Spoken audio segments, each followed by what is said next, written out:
Pentakosta ketiga. 1. Pentakosta ketiga adalah pencurahan Roh Kudus yang dahsyat melebihi yang terjadi di Azusa Street. 2. Pentakosta ketiga akan mengakibatkan penuaian jiwa yang terbesar dan yang terakhir sebelum Tuhan Yesus datang kembali. 3. Pentakosta ketiga akan membangkitkan generasi Yeremia, yaitu anak-anak muda yang dipenuhi Roh Kudus, cinta mati-matian kepada Tuhan Yesus, tidak kompromi terhadap dosa, dan akan bergerak untuk memenangkan jiwa. 4. Pentakosta ketiga lahir di Indonesia dan bergerak ke bangsa-bangsa. Gerakan ini dari timur ke barat dan akan kembali ke Yerusalem. 5.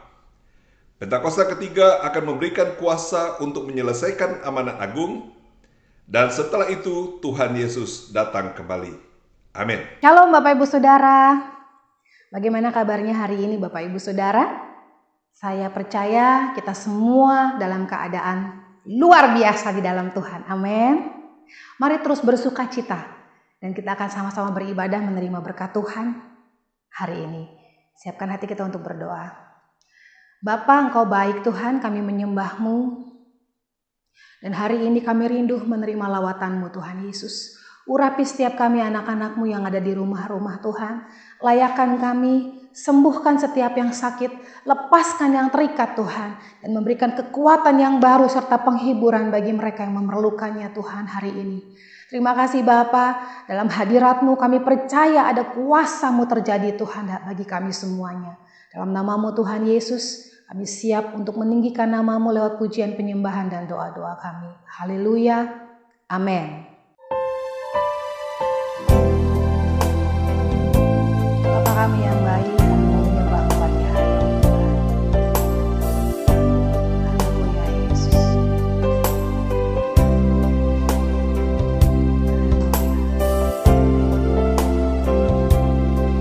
Bapa,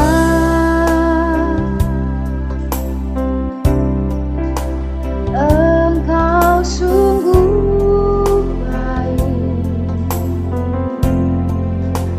kasih-Mu melimpah di hidupku.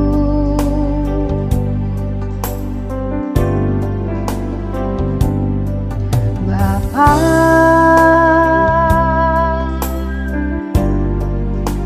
ku berterima kasih berkat-Mu hari ini yang Kau sediakan bagiku. Mari angkat tangan kita di hadapan Tuhan. Ku naikkan syukurku buat hari yang Kau beri. Tak habis-habisnya kasih dan rahmat-Mu, selalu baru dan tak pernah terlambat pertolongan-Mu. Besar setia-Mu di sepanjang hidupku.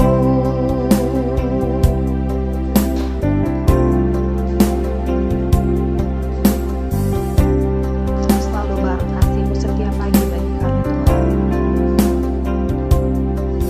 Bapa,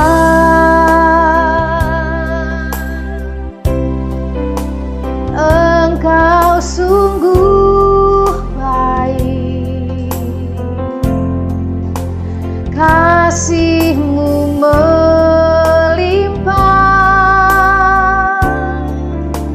di hidupku.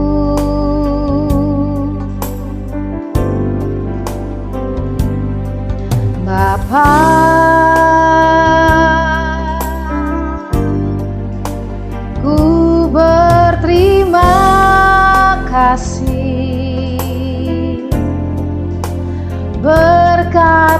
hari ini yang Kau sediakan bagiku. Ku naikkan syukurku buat hari yang Kau beri. Tak habis-habisnya kasih dan rahmat-Mu. Amin. Selalu baru dan tak pernah terlambat pertolongan-Mu. Besar setiamu di sepanjang hidupku.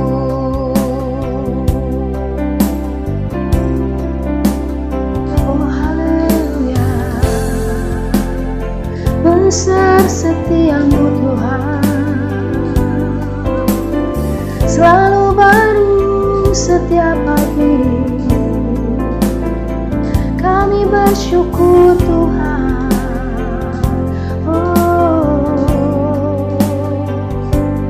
Haleluya. Ku naikkan syukurku buat hari yang Kau beri. Tak habis-habisnya kasih dan rahmat-Mu. Selalu baru dan tak pernah terlambat pertolongan-Mu. Besar setiamu di sepanjang hidupku. Besar setiamu, besar setiamu, besar setiamu di sepanjang hidupku. Haleluya, besar setiamu Tuhan. Terima kasih Yesus. Amin. Haleluya.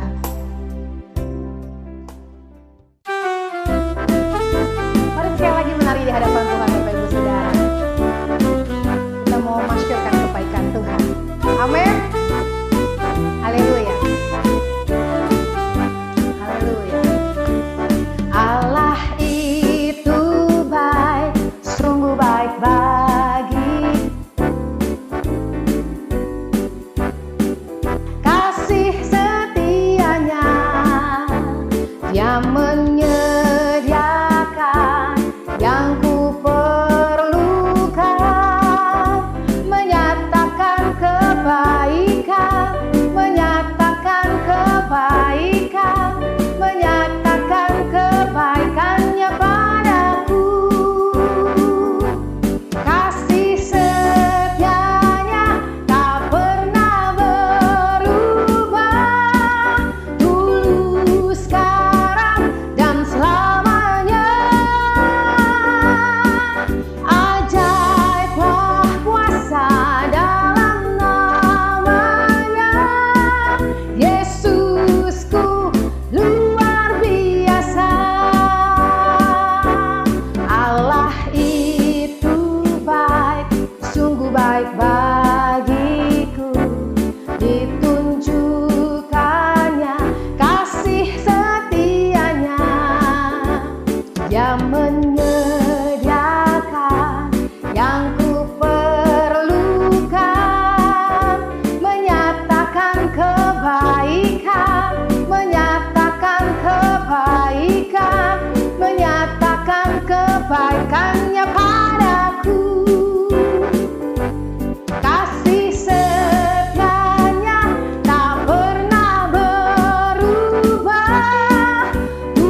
Saudara, Dia senantiasa ada di musim apapun dalam kehidupan kita. Haleluya.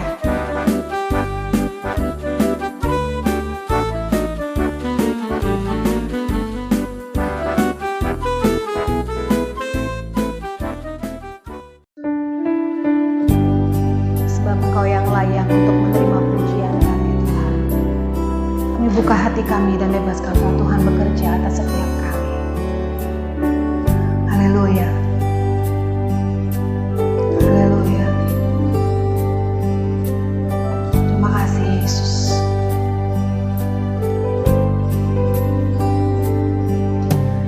Yesus, ku cintakan, ku tinggikan, ku agungkan.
Shalom semuanya.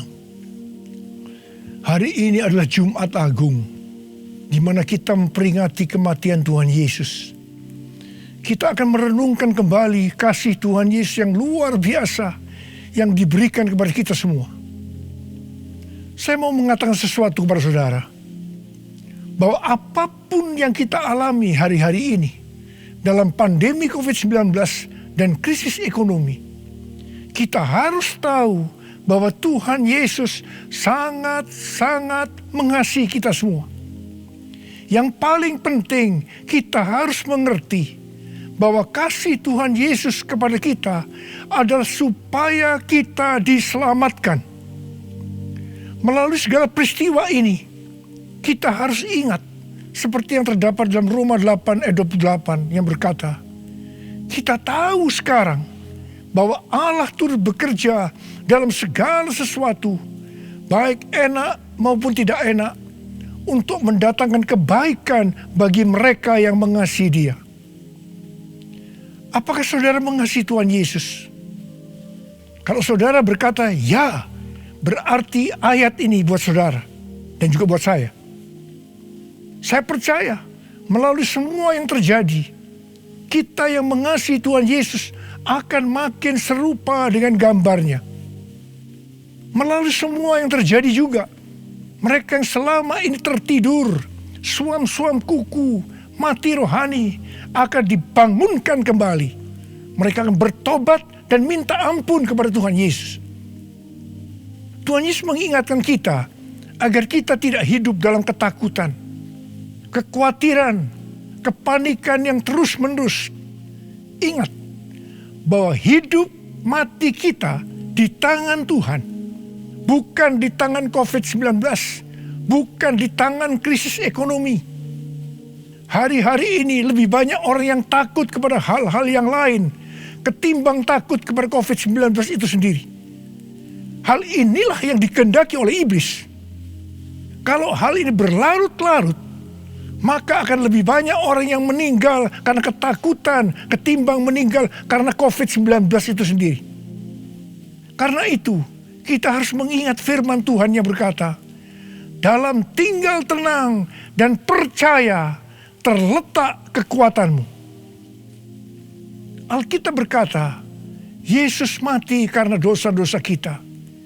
Dia dikuburkan, tetapi pada hari yang ketiga, Dia dibangkitkan. Alkitab berkata, semua orang telah berbuat dosa dan telah kehilangan kemuliaan Allah. Upah dosa ialah maut, mati kekal selama-lamanya, tempatnya di neraka. Neraka adalah tempat yang sangat mengerikan. Jangan sampai masuk neraka. Karena itu, Tuhan Yesus datang ke dalam dunia ini untuk menyelamatkan kita semua. Bagaimana cara Tuhan Yesus menyelamatkan kita? Alkitab berkata, Tuhan Yesus yang tidak mengenal dosa dijadikan dosa oleh karena kita, supaya di dalam Dia, yaitu mereka yang percaya kepada Tuhan Yesus, dibenarkan oleh Allah. Apa arti dari ayat ini? Tadi dikatakan, semua orang telah berbuat dosa dan telah kehilangan kemuliaan Allah. Upah dosa ialah maut, mati. Jadi Tuhan Yesus harus mati menggantikan saudara dan saya.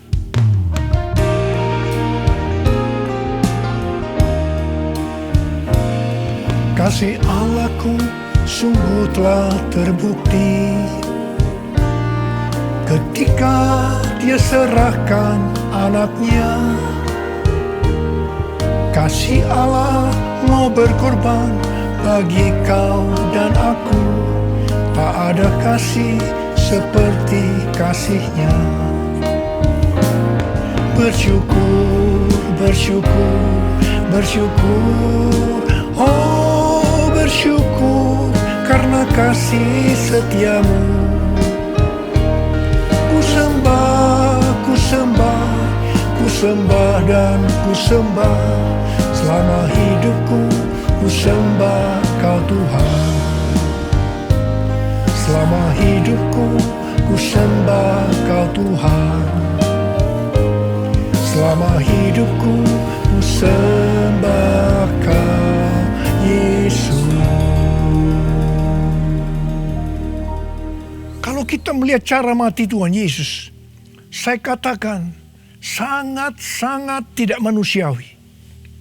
Alkitab menuliskan ada 10 tahap penderitaan Tuhan Yesus. Dari Taman Getsemani sampai Golgota. Sangat mengerikan.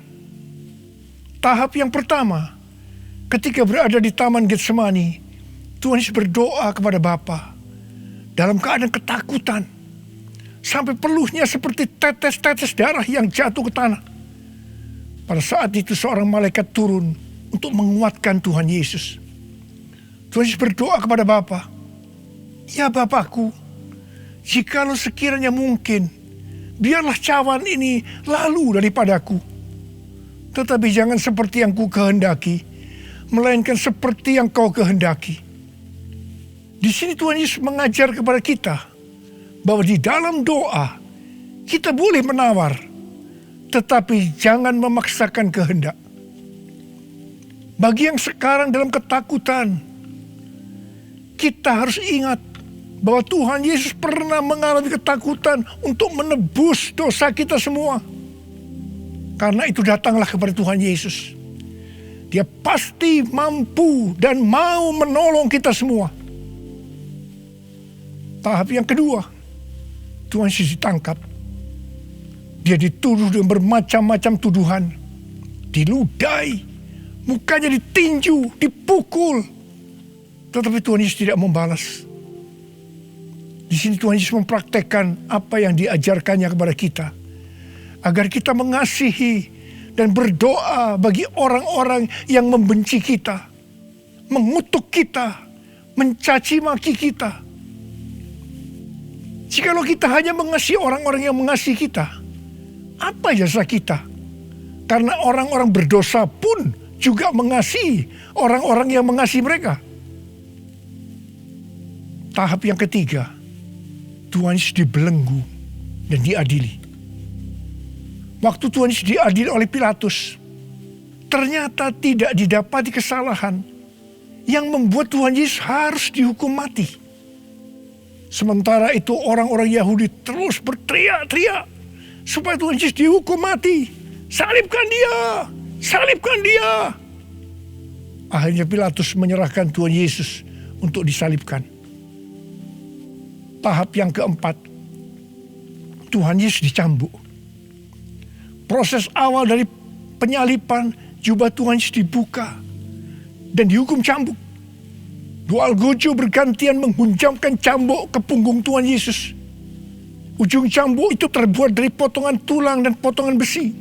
Tiap kali cambuk itu dihunjamkan ke punggung Tuhan Yesus, itu menimbulkan luka yang dalam. Tuhan Yesus berteriak-teriak kesakitan. Darah Tuhan Yesus bercucuran. Tuhan Yesus bermandikan darah. Tahap yang kelima, kepala Tuhan Yesus diberi mahkota duri.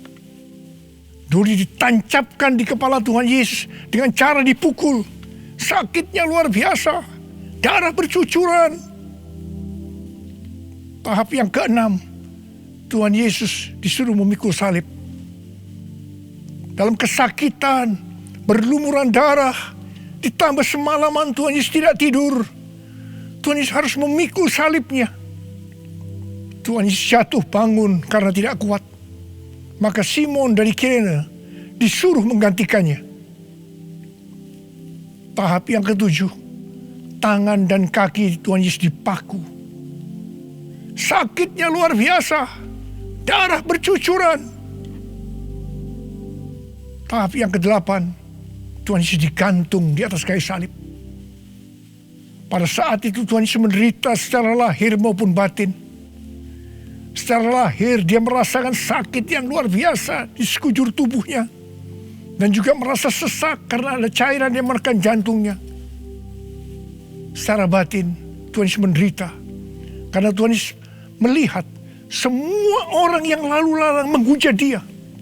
Ahli Taurat, tua-tua, imam-imam menghujat dia. Bahkan salah satu penjahat di sebelahnya juga ikut menghujat. Tahap yang ke-9, Tuhan Yesus merasa ditinggalkan oleh Bapa. Sekitar jam 12 siang sampai jam 3 petang, tiba-tiba langit di sekitar Golgota menjadi gelap. Tuhan Yesus gelisah. Dan dia berteriak, Eli, Eli, lama sabachthani. Allahku, Allahku, mengapa engkau meninggalkan aku? Tuhan Yesus merasa ditinggalkan oleh Bapa. Orang yang berdosa pada hakikatnya dipisahkan dari Bapa. Jadi untuk menebus dosa dari orang yang berdosa, maka Tuhan Yesus harus merasakan ditinggalkan oleh Bapa, dipisahkan dari Bapa. Saya percaya ini adalah puncak penderitaan Tuhan Yesus. Penderitaan lainnya tidak ada artinya dibandingkan merasa ditinggalkan oleh Bapa.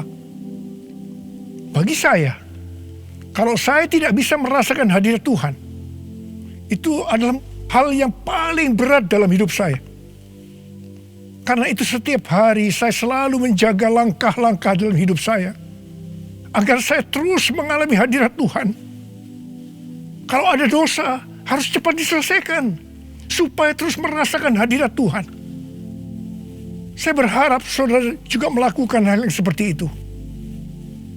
Kalau ada di antara saudara yang sudah tidak merasakan hadirat Tuhan, dan saudara menganggap itu biasa, saudara harus bertobat.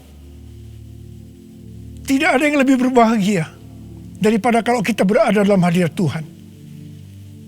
Sebab Alkitab berkata, di hadapanmu ada sukacita berlimpah-limpah. Artinya di dalam hadirat Tuhan ada sukacita dan kebahagiaan yang berlimpah-limpah. Tahap yang ke-10, Tuhan Yesus berkata, sudah selesai. It is finished. Ya Bapa, ke dalam tanganmu kuserahkan nyawaku. Lalu Tuhan Yesus mati. Pertanyaannya, mengapa Tuhan Yesus harus mati dengan cara demikian? Mengapa tidak dengan cara yang mudah? Dipenggal kepalanya, selesai. Mengapa Tuhan Yesus harus mati dengan bermandikan darah? Alkitab katakan, tanpa penumpahan darah tidak ada pengampunan dosa. Untuk mengampuni dosa saudara, dosa saudara, dosa saudara, dan dosa saya, Tuhan Yesus harus mati dengan cara demikian. Selain itu, apalagi yang Alkitab katakan dengan cara mati Tuhan Yesus yang seperti itu? Yang pertama, penyakit kitalah yang ditanggungnya. Yang kedua, penderitaan kita yang dipikulnya. Dan oleh bilur-bilurnya kita disembuhkan.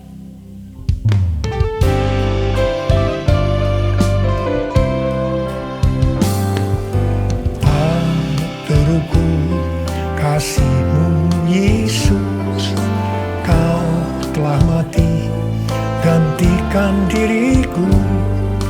Kau curahkan darah-Mu untuk tebus dosaku. Layaklah Kau Tuhan dipuji dan disembah dengan segenap hatiku. Layaklah Kau Tuhan dipuji dan disembah dengan segenap jiwa ragaku. Dengan segenap jiwa ragaku. Dengan segenap jiwa ragaku. Tuhan Yesus mati karena dosa-dosa kita. Dia dikuburkan, tetapi pada hari yang ketiga Dia dibangkitkan. Haleluya! Tuhan Yesus tidak selamanya mati, tetapi pada hari yang ketiga Tuhan Yesus dibangkitkan. Apa yang Alkitab katakan kalau sampai Tuhan Yesus tidak bangkit? Yang pertama, sia-sialah pemberitaan firman Tuhan. Saya di sini memberitakan firman Tuhan tidak ada artinya, sia-sia. Tetapi puji Tuhan, Tuhan Yesus hidup. Tuhan Yesus bangkit. Pemberitaan firman Tuhan menjadi tidak sia-sia. Hal yang kedua, kalau sampai Tuhan Yesus tidak bangkit, sia-sialah kepercayaan kita. Dan kita akan tetap mati di dalam dosa-dosa kita. Demikian juga dengan orang-orang yang mati dalam Tuhan. Mereka akan tetap binasa. Tetapi puji Tuhan, Tuhan Yesus bangkit. Kita tidak akan mati di dalam dosa-dosa kita. Tetapi kita akan bersama-sama dengan Tuhan Yesus selama-lamanya. Haleluya! Hal yang ketiga, kalau sampai Tuhan Yesus tidak bangkit, kita adalah orang-orang yang paling malang dari segala manusia. Tetapi puji Tuhan, Tuhan Yesus bangkit. Kita bukan orang-orang yang paling malang, tetapi justru orang yang paling beruntung dari segala manusia. Ada berapa banyak di antara saudara yang paling beruntung dari segala manusia? Saudara boleh angkat tangan.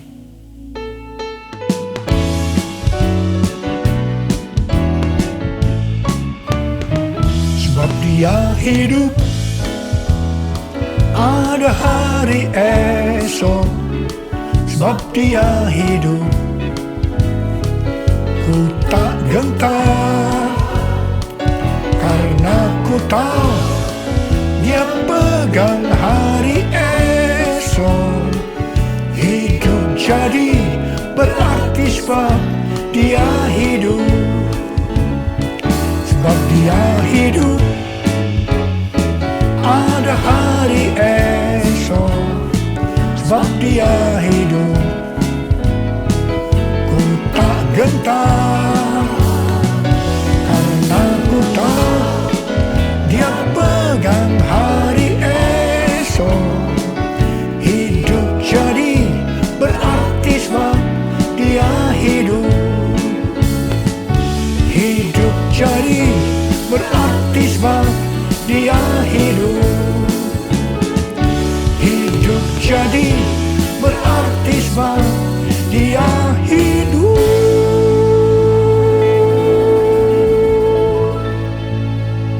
Karena Tuhan Yesus hidup, maka ada hari esok. Karena Tuhan Yesus yang pegang hari esok saudara dan saya, Dia hidup. Dia berkata kepada kita, jangan kamu takut, jangan kamu khawatir, jangan kamu panik. Karena Tuhan Yesus hidup, maka mujizat-mujizat yang dilakukan oleh Tuhan Yesus 2000 tahun yang lalu masih ada sampai dengan hari ini. Orang buta melihat, orang lumpuh berjalan, orang tuli mendengar, orang mati dibangkitkan, orang kusta menjadi tahir, dan kepada orang miskin diberitakan kabar baik.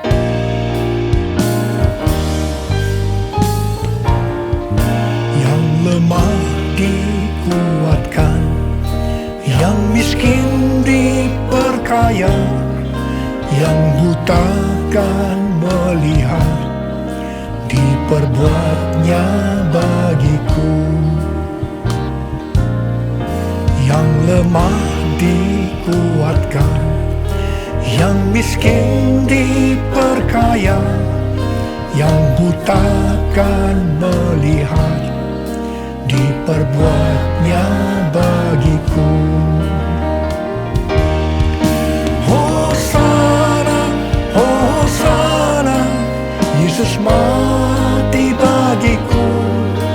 Hosana, Hosana, Yesus bangkit bagiku. Hosana, Hosana, Yesus mati bagiku. Hosana, Hosana, Yesus bangkit bagiku. Yesus bangkit bagiku. Yesus bangkit bagiku. Karena Tuhan Yesus hidup, kita akan melihat Pentakosta ketiga akan digenapi, di mana melalui semua peristiwa yang sedang terjadi saat ini, penuaian jiwa yang terbesar dan yang terakhir sebelum Tuhan Yesus datang kembali terjadi. Bangkitnya generasi Yeremia, yaitu generasi anak-anak muda yang dipenuhi dengan Roh Kudus, cinta mati-matian kepada Tuhan Yesus, tidak kompromi terhadap dosa, dan akan memenangkan banyak jiwa. Kepada kita, orang-orang yang sungguh-sungguh dengan Tuhan, akan diberikan kuasa untuk menyelesaikan amanat agung Tuhan Yesus. Karena Tuhan Yesus hidup, maka untuk mengalahkan pandemi COVID-19, Tuhan menuntun kita untuk melakukan hal-hal sebagai berikut. Yang pertama, kita menghardik COVID-19 dan resesi ekonomi dengan berkata, dalam nama Yesus, diam, tenanglah. Yang kedua, kita memperkatakan Mazmur 91 karena kita percaya. Yang ketiga, kita melakukan seperti yang dituliskan dalam 2 Tawarikh 7 ayat 13 dan 14. Yaitu kita harus merendahkan diri, berdoa, mencari wajah Tuhan, dan berbalik dari jalan-jalan yang jahat. Kalau kita melakukan ini, maka Tuhan akan mendengar dari sorga dan akan mengampuni dosa kita semua, serta memulihkan negeri Indonesia yang tercinta. Yang keempat, kita harus bersembunyi barang sesaat lamanya sampai amarah Tuhan berlalu, sebab Tuhan sedang menghukum penduduk bumi. Yang kelima, gereja-gereja Tuhan harus bersatu untuk membuat mezbah doa dan pujian penyembahan untuk meminta belas kasihan Tuhan. Yang keenam, kita harus melakukan 6M, yaitu yang pertama, memakai masker. Yang kedua, mencuci tangan dengan sabun. Yang ketiga, menjaga jarak. Yang keempat, mengurangi mobilitas. Yang kelima, menghindari kerumunan. Dan yang keenam, melakukan vaksinasi. Karena Tuhan Yesus hidup, maka Tuhan Yesus memberikan tema untuk tahun 2021 sebagai tahun integritas. The Year of Integrity. Kita harus menjadi orang yang berintegritas. Panutan kita untuk menjadi orang yang berintegritas adalah Tuhan Yesus sendiri. Karena Dia adalah the man of integrity. Kalau kita hidup sama seperti Kristus telah hidup, maka kita akan menjadi serupa dengan gambar Yesus, yaitu menjadi orang yang berintegritas. Kita harus ingat bahwa goal kita sebagai orang percaya adalah untuk menjadi serupa dengan gambar Yesus. Hanya orang yang menjadi serupa dengan gambarnya yang akan ikut dalam pengangkatan pada saat Tuhan Yesus datang kembali di awan-awan dan akan membawa kita masuk ke sorga.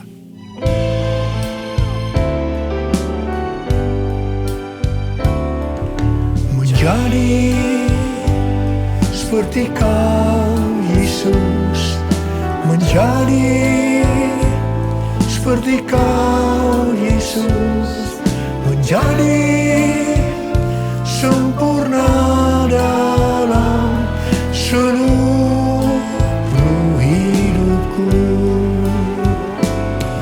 menjadi seperti Kau Yesus, menjadi seperti Kau Yesus, menjadi sempurna dalam seluruh hidupku. Mari, saudara mau hidup sebagai orang yang berintegritas, angkat tangan saudara. Saya mau berdoa buat saudara. Menjadi seperti Kau Yesus, menjadi seperti Kau Yesus, menjadi sempurna dalam seluruh hidupku. Syarakan mata karabaya ralabaya ralabalabalabalaba. Oh ralabalabalabalabalabalabalabalabalabalabala. Oh rialalabakana marama. Oh ralabakana balabalabalabalabalabala. Tuhan, Kau melihat anak-anak-Mu sudah mengangkat tangan. Mereka berjanji di hadapan-Mu untuk menjadi orang yang berintegritas, untuk makin serupa dengan gambar-Mu ya Tuhan. Berkatilah mereka Tuhan, dalam berkat Paskah buat mereka curahkan ya Tuhan. Berkat Paskah buat mereka curahkan ya Tuhan. Engkau yang begitu mengasihi mereka, Engkau tahu segala kebutuhan yang mereka perlukan hari ini. Terima kasih Tuhan. Mungkin ada yang sakit, dalam nama Yesus sembuh, dalam nama Yesus sembuh, dalam nama Yesus. Mungkin ada yang mengalami krisis ekonomi hari-hari ini Tuhan. Kasihani mereka ya Tuhan. Berikan mereka kecukupan, berikan mereka kelimpahan ya Tuhan, dan segala hal yang baik. Tuhan terima kasih. Berkat-Mu melimpah buat anak-anak-Mu. Kasihanilah mereka Tuhan. Kasihanilah mereka ya Tuhan. Bapa terima kasih. Dalam nama Yesus. Amin. Mari saudara-saudara, kita akan masuk dalam perjamuan kudus. Kita akan mengingat ayat ini. Sebab setiap kali kamu makan roti ini dan minum cawan ini, kamu memberitakan kematian Tuhan sampai Ia datang. Perjamuan kudus adalah perjamuan Tuhan Yesus sendiri. Setiap kali kita masuk dalam perjamuan kudus, Tuhan Yesus selalu berkata, biarlah ini menjadi peringatan akan aku. Karena itu mari, arahkan hati kita kepada kebaikan Tuhan. Kita akan mengingat kebaikan Tuhan. Mari tundukkan kepala. Bapa, siapakah kami sebelum kami mengenal Engkau? Kami semua orang berdosa. Upah dosa adalah maut, mati. Tapi Engkau yang tidak berdosa telah dijadikan dosa oleh karena kami semua. Engkau harus turun dari sorga mulia, menjelma menjadi manusia, mati ganti kami dengan penderitaan yang luar biasa. Sungguh ya Bapa, kalau kami pikirkan betapa baiknya Engkau itu. Engkau jadikan kami sebagai anak-anak-Mu. Engkau yang memberkati kami, Engkau yang membela kami, Engkau melindungi, Engkau menyembuhkan kami dari sakit penyakit, Engkau menjaga kami selama pandemi COVID-19 ini. Terima kasih ya Tuhan. Engkau juga tegur kalau kami salah. Itu Engkau ya Abah, itu Engkau ya Abah. Saudara, Tuhan akan memberkati saudara melalui perjamuan kudus. Tapi Tuhan mau kita makan dan minum dengan cara yang benar. Karena itu saya mau mengajak saudara untuk introspeksi. Lihat keadaan dirimu masing-masing. Jangan menyimpan dosa. Kalau ada dosa yang diingatkan oleh Tuhan kepada saudara, langsung minta ampun. Minta ampun. Katakan, ampuni saya Tuhan. Ampuni saya Tuhan. Ampuni. Supaya saudara diberkati. Minta ampun. Ampuni Tuhan. Ampuni kami semua. Ampuni Tuhan. Hamba boleh memintakan juga ampun buat mereka. Ampuni juga hamba-Mu. Terima kasih. Terima kasih ya Abah. Terima kasih. Kami akan masuk dalam perjamuan kudus dengan hati yang penuh ucapan syukur. Dalam nama Yesus. Amin. Sekarang saudara, mari kita angkat roti di tangan kanan kita tinggi-tinggi. Sebab apa yang telah kuteruskan kepadamu telah aku terima dari Tuhan Yesus. Yaitu bahwa Tuhan Yesus pada malam waktu diserahkan mengambil roti. Dan sesudah itu ia mengucap syukur atasnya. Dia memecah-mecahkannya dan berkata, inilah tubuhku yang diserahkan bagi kamu. Perbuatlah ini menjadi peringatan akan aku. Sudah dikasih Tuhan, bukankah roti yang kita pecah-pecahkan ini adalah persekutuan kita dengan tubuh Kristus? Mari kita makan dalam nama Yesus.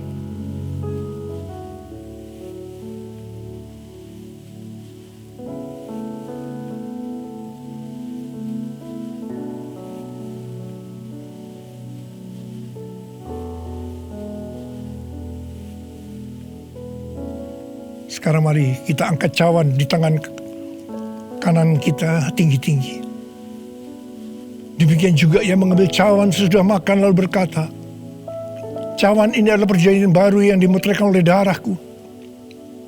Perbuatlah ini setiap kali kamu meminumnya menjadi peringatan akan aku.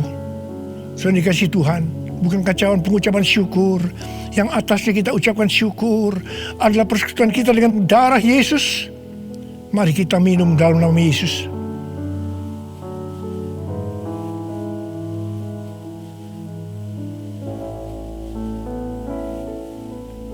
Mari angkat tangan saudara. Ucapkan syukur dengan suara. Jangan diam. Angkat tangan bersama-sama. Tuhan, terima kasih ya Tuhan. Terima kasih ya Tuhan. Terima kasih. Terima kasih Tuhan. Terima kasih ya Tuhan. Terima kasih. Oh, Engkau baik Tuhan. Sebab Engkau baik. Bahwasanya untuk selama-lamanya kasih setiamu. Ora laba shikara laba laba laba laba laba laba laba laba laba laba laba. Ore de laba laba laba laba laba laba laba. Ore laba laba laba laba laba laba laba. Terima kasih Yesusku. Terima kasih Yesusku. Puji syukur hanya bagi Tuhanku. Terima kasih Yesusku. Terima kasih Yesusku. Puji syukur hanya bagi Tuhanku.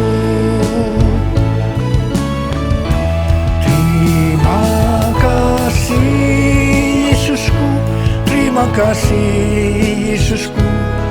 Puji syukur hanya bagi Tuhanku. Terima kasih Yesusku. Terima kasih Yesusku. Puji syukur hanya bagi Tuhanku. Puji syukur hanya bagi Tuhanku. Puji syukur hanya bagi Tuhanku.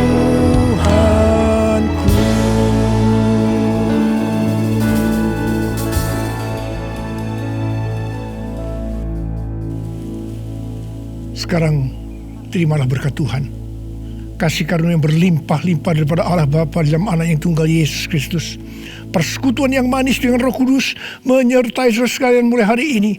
Sampai Tuhan Yesus datang menjemput kita di awan-awan dan bahkan sampai selama-lamanya. Yang percaya bersama-sama katakan, Amin.